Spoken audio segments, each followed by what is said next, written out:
परिवा, काय सांगू तुला, सकाळी उठल्यापासून रात्री झोपेपर्यंत नुसती कटकट चालू असते बघ. दात नीट घास, चकचक आवाज आला पाहिजे हा, आणि जरा खेळा थोडा करा.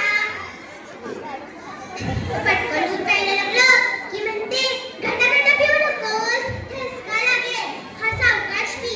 म्हणून सावकाश प्यायला लागलं की म्हणते टाइमपास करू नकोस, आपण पटकन.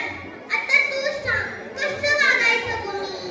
जी गोष्ट दुधाची, तीच गोष्ट आंघोळीची, आणि तीच गोष्ट अभ्यासाची. एकदा म्हणते भरभर अभ्यास आवड, म्हणून भरभर यायला लागलं की म्हणते अक्षराकडे जरा लक्ष असू दे. काय म्हणतेस?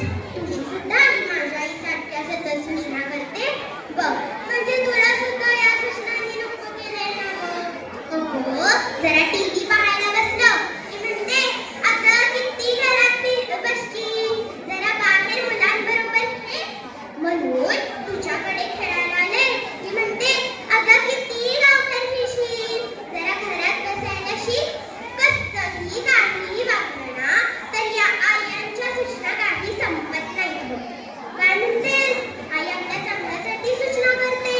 हो माहिती आहे मला ते. परवाच्या कथाकथन स्पर्धेमध्ये पहिला नंबर आला होता, तर म्हणते कशी आवाजाचा चढता नीट व्हायला पाहिजे होता. आता तू सांग, मी चांगली गोष्ट सांगितली म्हणूनच तर मला पहिला नंबर दिला ना गं. तर म्हणते कशी टिकायला पाहिजे आता. काय म्हणतेस? आई आपल्या चांगल्यासाठी सूचना करते. हो माहिती आहे मला ते. एक वेळ सूर्य उगवायचा थांबेल, वारा वाहायचा सुद्धा थांबेल, पण या आयांच्या सूचना काही थांबणार नाही.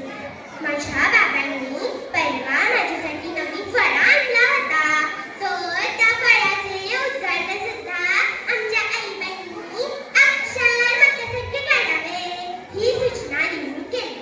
आत्ता बोल. काय म्हणतेस? आईच्या सूचनांचे पालन केल्याने श्यामचे साने गुरुजी शिवबाचे शिवाजी महाराज झाले.